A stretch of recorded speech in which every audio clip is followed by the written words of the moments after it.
Welcome to my YouTube channel. SSLC chemistry പരീക്ഷയിൽ ചോദിക്കാൻ സാധ്യതയുള്ള ഇമ്പോർട്ടൻറ്റ് ചോദ്യങ്ങളാണ് നമ്മളിവിടെ ഡിസ്കസ് ചെയ്യുന്നത്. അതിൽ പ്രധാനപ്പെട്ടതാണ് ലെയ്-ഷാറ്റ്ലിയർ തത്വം എന്ന് പറയുന്നത്. നമുക്കതൊന്ന് പഠിച്ചാലോ?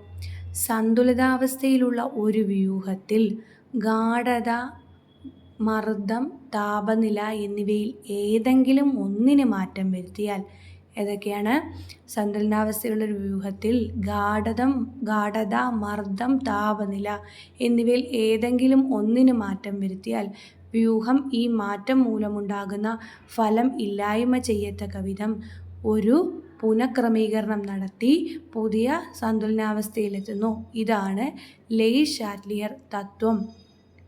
ഓക്കെയാണേ? ഒരു ഉഭയദിശാ പ്രവർത്തനം, അതായത് രണ്ട് വശത്തേക്കുമുള്ള പ്രവർത്തനം. ഒരു ഉഭയദിശാ പ്രവർത്തനത്തിൽ പുരോപ്രവർത്തനത്തിൻ്റെയും പശ്ചാത്പ്രവർത്തനത്തിൻ്റെയും നിരക്ക് തുല്യമായി വരുന്ന ഘട്ടത്തെ രാസസന്തുലനം എന്ന് പറയുന്നു. പുരോപ്രവർത്തനം നിരക്ക് പശ്ചാത്പ്രവർത്തന നിരക്കിന് തുല്യമായി വരുന്ന ഘട്ടമാണ് രാസസന്തുലനം. രാസസന്തുലനവുമായി ബന്ധപ്പെട്ടതാണ് ലെയ്-ഷാറ്റ്ലിയർ തത്വം. ഇനി നിങ്ങൾ മനസ്സിലാക്കേണ്ട കാര്യം എന്ന് പറഞ്ഞാൽ, എന്താണ് സന്തുലനാവസ്ഥയുടെ സവിശേഷത? സന്തുലനാവസ്ഥയിൽ അഭികാരങ്ങളും, അതായത് റിയാക്റ്റൻസ്, ഉൽപ്പന്നങ്ങൾ, പ്രോഡക്റ്റ് ഇവ സഹവർത്തിക്കുന്നു. സന്തുലനാവസ്ഥയിൽ പശ്ചാത്പ്രവർത്തന നിരക്കുകൾ തുല്യമായിരിക്കും. സന്തുലനാവസ്ഥ കൈവരിച്ച ശേഷവും അഭികാര തന്മാത്രകൾ പ്രവർത്തിച്ച് ഉൽപ്പന്ന തന്മാത്രകൾ അതേ നിരക്കിൽ പ്രവർത്തിച്ച് അഭികാരക തന്മാത്രകളും ഉണ്ടായിക്കൊണ്ടിരിക്കുന്നു. അതിനാൽ രാസസന്തുലനം തന്മാത്രാതലത്തിൽ ഗതിക സന്തുലനമാണ്, ഡൈനാമിക് ഇക്വിലിബ്രിയമാണ്.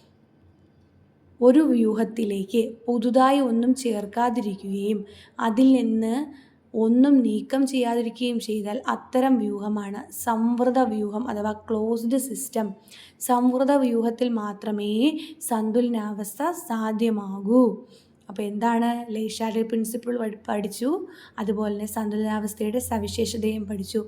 എന്താ ലെയ്-ഷാറ്റ്ലിയർ പ്രിൻസിപ്പിൾ എന്ന് ഓർത്തെടുത്ത് പറഞ്ഞേ. സന്തുലനാവസ്ഥയുള്ള ഒരു വ്യൂഹത്തിൽ ഗാഢത, മർദ്ദം, താപനില എന്നിവയിൽ ഏതെങ്കിലും ഒന്ന് മാറ്റം വരുത്തിയാൽ വ്യൂഹം ഈ മാറ്റം മൂലമുണ്ടാകുന്ന ഫലം ഇല്ലായ്മ ചെയ്യത്തക്ക വിധം സ്വയം പുനഃക്രമീകരണം നടത്തി പുതിയ സന്തുലനാവസ്ഥയിലെത്തുന്നു. ഇതാണ് ലെയ്-ഷാറ്റ്ലിയർ തത്വം. ഉഭയദിശാ പ്രവർത്തനത്തിൽ പുരോപ്രവർത്തനത്തിൻ്റെയും പശ്ചാത്പ്രവർത്തനത്തിൻ്റെയും നിരക്ക് തുല്യമായി വരുന്ന ഘട്ടം രാസസന്തുലനം. എന്താണ് സന്തുലിതാവസ്ഥയുടെ സവിശേഷത?